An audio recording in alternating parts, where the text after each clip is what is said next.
Hello, my fellow anglers and fishing fanatics. Your friend and expert, ready to dive deep into the watery world, is here with another crucial forecast.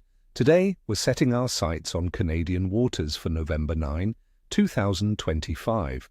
If you've been wondering what the autumn chill means for your lines, get ready, because this day holds a unique blend of conditions that could lead to some truly memorable catches.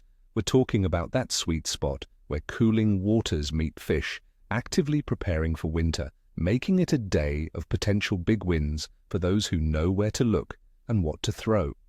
Stay tuned, because I'm about to unveil the secrets to success for this late autumn adventure. First, let's talk about our prime targets for this crisp autumn day. With the water continuing its cooling trend, we're looking at some fantastic opportunities for those cold water warriors. My top picks for November 9 are the ever-popular walleye, the aggressive northern pike, and of course, our deep-dwelling lake trout. Starting with the walleye, these golden beauties are firmly in their pre-winter feeding mode. They're actively bulking up for the colder months ahead, which means they're hungry. You'll want to target deeper breaks and drop-offs, especially areas with submerged structure or transition lines where a soft bottom meets hard bottom. Why there? Because these spots offer both ambush points and access to baitfish seeking stable temperatures.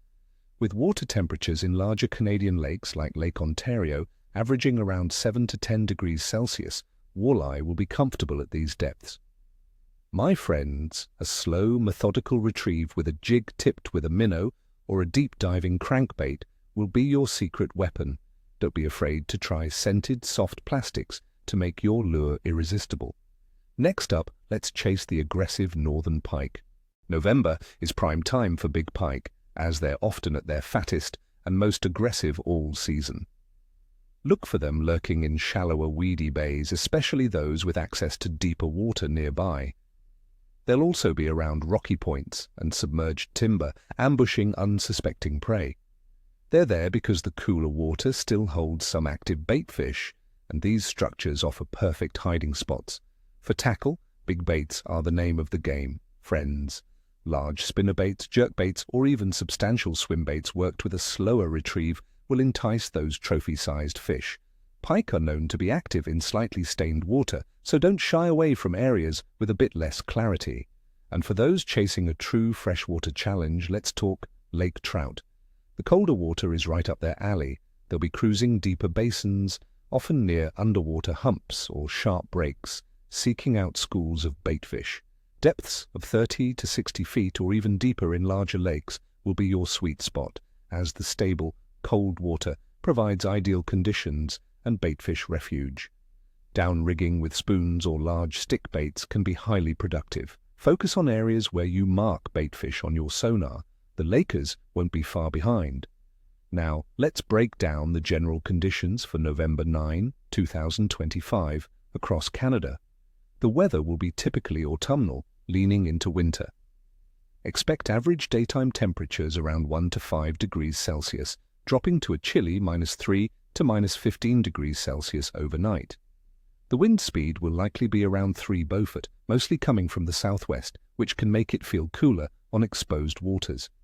We can expect some precipitation, with an average of 53 millimeters spread over about 8 days this month, and about 36 centimeters of snow. This 25% daily chance of precipitation means you should be prepared for anything from light drizzle to some scattered snow showers. The atmospheric pressure, while variable in early November, often settles for periods.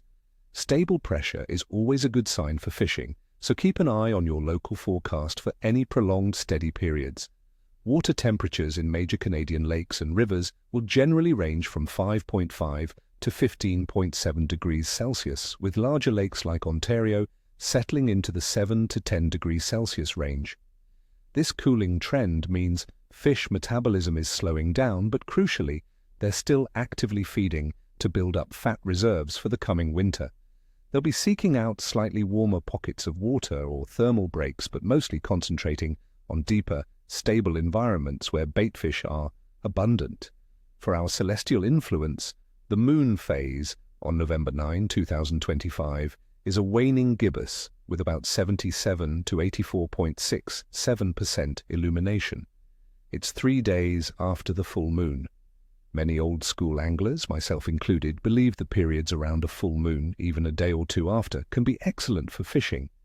The increased moonlight might encourage nocturnal feeding, but during the day, fish might be less active right after a big night of gorging, so it's a bit of a mixed bag.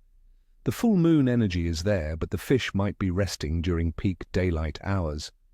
Overall, the general activity of fish in Canada for early November sees them transitioning into their late autumn patterns. Many species have already had their fall feeding frenzy and are now more sluggish, conserving energy. However, they are still feeding strategically. Given the cooling water, the generally stable but chilly weather patterns and the post-full moon effect, I'm going to give the overall bite a good but selective rating. The fish are hungry, friends, but you'll need to work a little harder to find them and adapt your presentation due to their energy conservation and the slight post-full moon lethargy. So, my friends, get out there and enjoy the crisp Canadian autumn air. May your lines be tight and your coolers full. I wish you all ni kwosta ni cheshwi, tight lines, as we say. Don't forget to hit that subscribe button, give this video a big thumbs up if you found it helpful, and leave a comment below. What are your go-to tactics for late autumn fishing in Canada? Have you had any incredible catches around the waning gibbous moon? Share your stories and observations. I love hearing from you.